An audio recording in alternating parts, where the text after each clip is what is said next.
বিএনপির স্থায়ী কমিটির সদস্য সালাউদ্দিন আহমেদকে গ্রেপ্তার করেছে পুলিশ। এবারের নির্বাচনে বিএনপির মধ্যে ভারতীয় আধিপত্য বিরোধীদের নীরবে মনোনয়ন বঞ্চিত করেছে সালাউদ্দিন। প্রাধান্য দিয়েছেন ভারত প্রেমীদের। তবে আমার একটা অভিজ্ঞতা সালাউদ্দিন আহমেদকে নিয়ে, আমার কাছে মনে হয়েছে সালাউদ্দিন আহমেদ ভারতের তাবেদারি করছে। আছে শিলং, সেখানের রিসর্টে বসে ট্রেনিং নিয়ে বাংলাদেশে নেমে একটি বড় দলের একজন বড় নেতা বলেছেন তার দল নাকি বাংলাদেশে একমাত্র বাংলাদেশপন্থী রাজনৈতিক দল। কেউ বলে তাকে র সালাউদ্দিন, আবার কেউ বলে রয়ের এজেন্ট সালাউদ্দিন। দর্শক, বিএনপি নেতা সালাউদ্দিন আহমেদকে নিয়ে শেখ হাসিনা পালিয়ে যাওয়ার পর থেকে তিনি যখন দেশে ফিরেছেন, এরপর থেকে দর্শক একটি আলোচনা কিন্তু খুবই জোরে কিন্তু দর্শক বইছে কিন্তু দেশের রাজনৈতিক মহলে। আর সেটা হলো বিএনপি নেতা সালাউদ্দিন আহমেদ তিনি ভারতীয় গোয়েন্দা সংস্থা রয়ের এজেন্ট, এমনটাই কিন্তু দাবি করছেন বিভিন্ন সাংবাদিক এবং গণমাধ্যমগুলো। তবে আদৌ কি তিনি ভারতের রয়ের এজেন্ট অথবা ভারতের হয়ে কি কাজ করছেন, নাকি কোনো পরিকল্পনা বাস্তবায়নের জন্য তিনি আবারও দেশে ফিরে এসেছেন?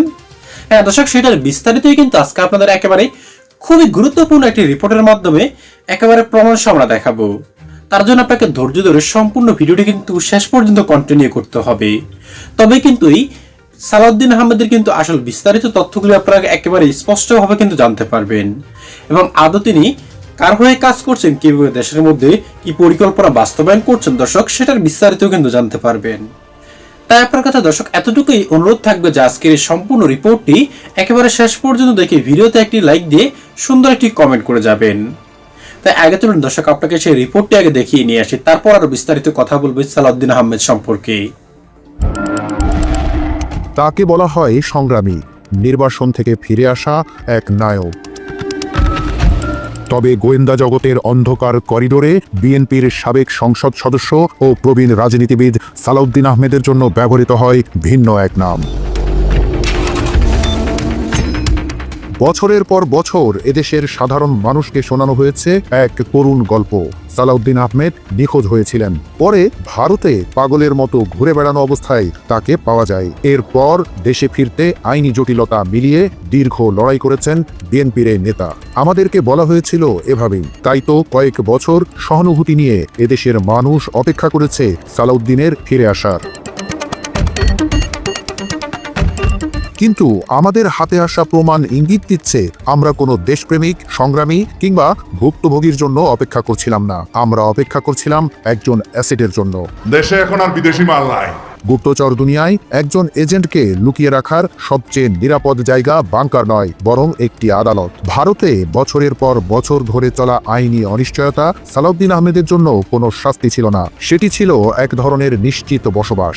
গোয়েন্দা বিশ্লেষকদের মতে ভারতের পাহাড়ি শহর শিলংয়ে সালাউদ্দিনের দীর্ঘ অবস্থান ছিল একটি পরিকল্পিত বিরতিকাল। কারণ লক্ষ্য করার মতো বিষয়, ভারতে আটক থাকা অবস্থাতেই বিএনপির স্থায়ী কমিটিতে তিনি জায়গা পান। এরপরই জনমনে প্রশ্ন ওঠে, সালাউদ্দিনের এই পদ কি দলের প্রতি আনুগত্যের পুরস্কার, নাকি কোনো বিদেশি শক্তির প্রতি সহযোগিতার প্রতিদান?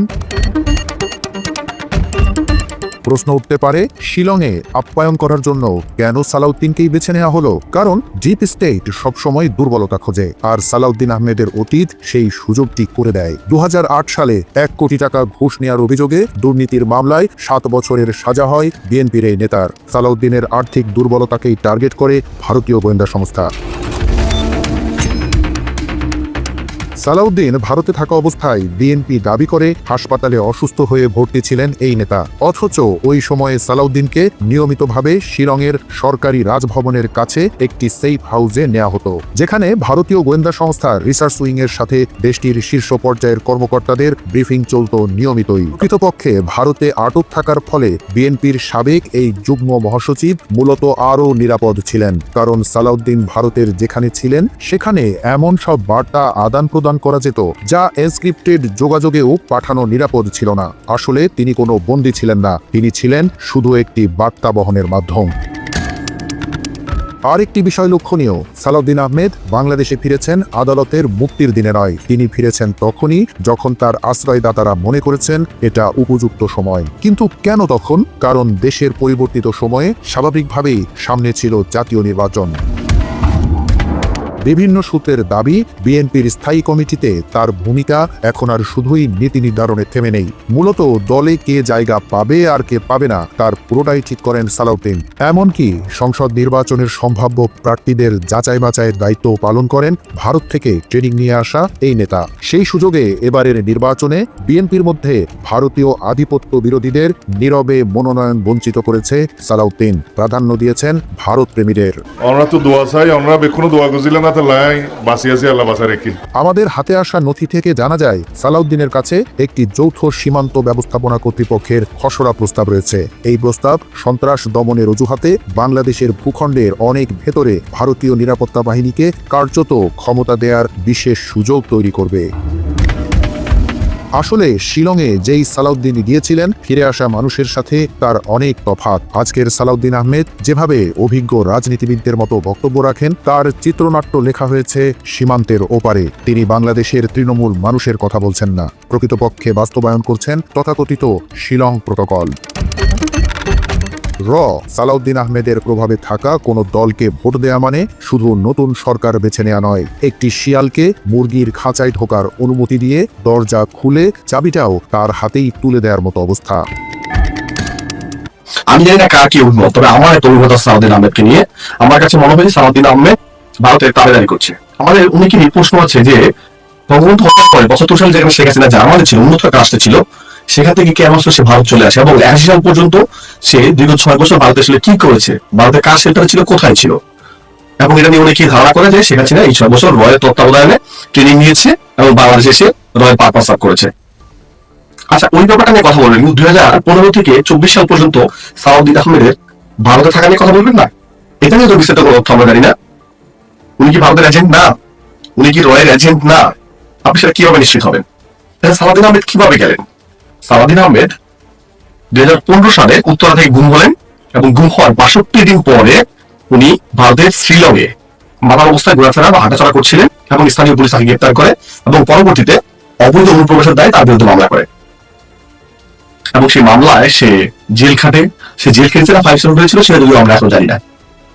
সেই মামলা থেকে শিলং আদালত তাকে ২০১৮ সালে দায় মুক্তি দেয় এবং তাকে বাংলাদেশে পাঠানোর নির্দেশ প্রদান করা হয়। কিন্তু কিছুদিন পরেই মামলার রায় ঘুরে যায়, রাষ্ট্রপক্ষ আপিল করে বসে এই মামলার রায়ের বিরুদ্ধে।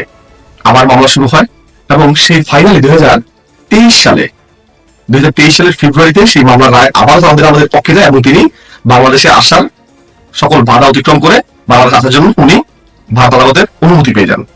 ফেব্রুয়ারিতে উনি বাংলাদেশ আসার অনুমতি পেলেও দীর্ঘ 4 মাস পরে উনি বাংলাদেশে আসার জন্য ট্রাভেল পাস সংগ্রহ করতে যান জুন মাসের দিকে এবং জুন মাসে উনি ট্রাভেল পাস সংগ্রহ করেন। ২০২৩ সালের ঘটনা বলছি আমি। কিন্তু উনি ২৩ সালে গেল, ২৪ সালে বাংলাদেশ চলে আসলো, কিন্তু দেশে আসার কোন ধরনের পরিকল্পনা উনি করেনি। কোথায় ছিলেন এই সময়টা সেটাও আমরা জানি না। ফাইনালি যখন ৫ই আগস্ট ছাত্র জনতার অভ্যুত্থানের মাধ্যমে শহীদ শেখ হাসিনা বিদায় হলো, উনি ১১ই আগস্ট বাংলাদেশে ফিরে আসলেন। এবং ব্যাপারটা হচ্ছে এইবার যে মূল প্রশ্নটা দাঁড়ায় সেটা হচ্ছে বাংলাদেশ থেকে কোন রাজনৈতিক নেতা ভারতে গুম হয়ে যাওয়ার পরে কি ফেরত আসছে এমন নজির বাংলাদেশে আছে? নাকি ভারতে গিয়ে জেল খাচ্ছে এখনো পর্যন্ত এমন কোন নজির বাংলাদেশে আছে? নাই কিন্তু।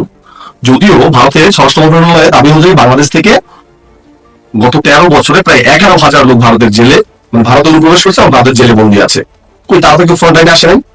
ইলিয়াস আলীর মতো নেতা খুন করে গেছে, তাকে মেরে ফেলছে, গুম করে ফেলছে। ওয়ার্ড থেকে শুরু করে থানা পর্যায়ে সকল নেতাকে তারা খুন করেছে, কিন্তু সালাউদ্দিন আহমেদের মতো একটা গুরুত্বপূর্ণ নেতাকে তারা কোনোভাবেই হত্যা করেনি, বরং তারা তাকে জামাই আদর ভারতে রেখেছে। এবং অবাক করা বিষয়, দীর্ঘ 9 বছর যে লোকটা ব্যাকফুটে ছিল সেই লোকটা বাংলাদেশ আসার পরে পুরো ফ্রন্ট লাইনে চলে আসছে। এই ত্যাগী নেতা ছিল যারা এই 15 বছর আন্দোলন সংগ্রাম করেছে। সফল হয়েছে কি হয় সেটা পরের বিষয়। তারা যে আন্দোলন সংগ্রাম করেছে, রাজপথে ছিল, তাদের এখন কোনো পাত্তা নেই। এখন পরবর্তী মহাসচিব হওয়ার দৌড়ে আমি বলবো বর্তমানে মির্জা ফখরুল চেয়ে বেশি এগিয়ে আসছে হচ্ছে সালাউদ্দিন আহমেদ। সালাউদ্দিন আহমেদ এখন যখন ডক্টর ইউনূসের পদ থেকে এসে উঠে কোনো বিএনপি নেতা কথা বলে না, কিন্তু সালাউদ্দিন আহমেদ সবার আগে বলে ফেলে যে উনি যদি আবেগে বুঝে দিতে চায় তাহলে বিকল্প রেডি আছে। সালাউদ্দিন আহমেদকে নিয়ে আমি মনে করি শুধুমাত্র আমার না, এই জাতির প্রশ্ন থাকা উচিত। এবং সালাউদ্দিন আহমেদ যে রয়ের এজেন্ট, সালাউদ্দিন আহমেদ যে হচ্ছে গিয়ে ভারতের পারপাস সার্ভ করছে এই বাংলাদেশের শেষ, বিএনপি হয়ে পারপাস সার্ভ করছে এবং বিএনপি কে ধীরে ধীরে বিপদগামী করছে। এই বিষয়টা আজ না কাল কাল পরশু হয়তো 10 বছর পরেও আপনারা জানতে পারবেন। যেভাবে শেখ হাসিনার বিষয়টা আপনারা বা আমরা এই বাংলাদেশের মানুষ বহু বছর পরে জেনেছি, আমাদের পার্শ্ববর্তী রাষ্ট্রের একটি শহর আছে শিলং, সেখানের রিসর্টে বসে ট্রেনিং নিয়ে বাংলাদেশে নেমে একটি বড় দলের একজন বড় নেতা বলেছেন তার দল নাকি বাংলাদেশে একমাত্র বাংলাদেশপন্থী রাজনৈতিক দল। আমি ওনাকে বিনয়ের সাথে মনে করিয়ে দিতে চাই, আজকের এই মঞ্চে, আপনাদের সামনের এই মঞ্চে ৭১-এর বীর মুক্তিযোদ্ধা কর্নেল অলি সাহেব বসে আছেন। আমি স্মরণ করিয়ে দিতে চাই, আজকের এই মঞ্চে ২৪-এর জুলাই যোদ্ধা সাদিক কায়েম এবং সাদ্দাম বসে আছে।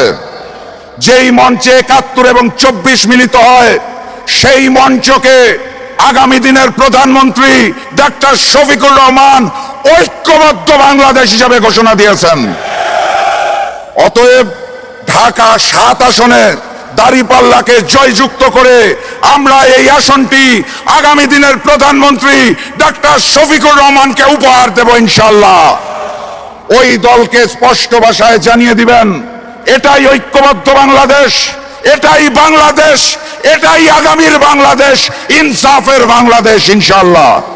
সংগ্রামী সাথী এবং বন্ধুগণ, বক্তব্য দীর্ঘায়িত করব না। আপনারা যার বক্তব্য শুনতে এসেছেন, আজকের প্রধানমন্ত্রী তিনি ঘোষণা দিয়ে দিয়েছেন আগামীর বাংলাদেশে কোনো চাঁদাবাজি হবে না এবং হতে দেওয়া হবে না, কোনো বৈষম্য হবে না, হতে দেওয়া হবে না, কোন আধিপত্যবাদের সামনে এই ঐক্যবদ্ধ বাংলাদেশ মাথা নত করবে না ইনশাআল্লাহ। অতএব ১২ তারিখ গণভোটে হাকে জয়যুক্ত করতে হবে, আমাদের প্রিয় ভাই এনায়েত ভাইকে দাঁড়িপাল্লায় জয়যুক্ত করতে হবে। আমরা পারবো তো নাকি? আজকে আমার সামনে এবং আমার ডান পাশে ঢাকা ৭ আসনের ভাইয়েরা বসে রয়েছে, আমার বাম পাশে ঢাকা ৭ আসনের বোনেরা বসে রয়েছে। আমি শুধু পাঠ্যপুস্তকে পড়েছিলাম মুহাম্মদ সাল্লাল্লাহু আলাইহি সাল্লামের সময় সকল যুদ্ধে পুরুষ এবং নারীরা। দর্শক শ্রোতা, শুরুতে যে বিস্তারিত কথাগুলি আপনারা শুনেছেন যে প্রথম রিপোর্টটিতে, সেখানে দেখার পর দর্শক আপনার কি মনে হয় সালাউদ্দিন আহমেদ আদৌ আসলেই ভারতের রয়ের এজেন্টের হয়ে কাজ করছে দর্শক? কারণ দর্শক, এটা যদি নাও হতো, তবে এই ৫ তারিখের পর থেকে সালাউদ্দিন আহমেদের বিরুদ্ধে যত অভিযোগ এনেছে বিভিন্ন সংবাদ মাধ্যম অথবা বিভিন্ন সাংবাদিকরা, এটার বিরুদ্ধে কি তিনি কোনো জবাব দিয়েছেন অথবা তাদের বিরুদ্ধে কি কোনো আইনগত ব্যবস্থা নিয়েছেন তার নামে মিথ্যা কথা ছড়ানোর জন্য? দর্শক, নেয়নি। তার মানে দর্শক আপনি কি বুঝছেন? তবে কি কোনো পরিকল্পনা বাস্তবায়নের জন্য সালাউদ্দিন আহমেদ আবার দেশে ফিরে এসেছেন? দর্শক শ্রোতা, এটা কিন্তু আমার জানা নেই। আপনাদের জানা থাকলে অবশ্যই কিন্তু কমেন্ট বক্সে লিখে যাবেন, কারণ আপনাদের এক লাইনের মন্তব্যটুকু দর্শক আমাদেরকে পরবর্তীতে আরো বেশি অনুপ্রাণিত করবে গুরুত্বপূর্ণ নিউজ আপডেটগুলি আপনাদের সামনে তুলে ধরার জন্য। কারণ দর্শক, জনগণ জাগলেই কিন্তু দেশ সুন্দর এবং সুশৃঙ্খল হয়ে কিন্তু গড়ে উঠবে, কারণ দেশের শক্তি হলো জনগণ। যেমনটা কিন্তু দর্শক আপনারা দেখতে পেয়েছেন, জনগণ জেগে উঠেছে বলে স্বৈরাচার হাসিনা কিন্তু পালিয়ে যেতে কিন্তু বাধ্য হয়েছে। তাই জনগণের সতর্ক থাকা সবচাইতে জরুরি।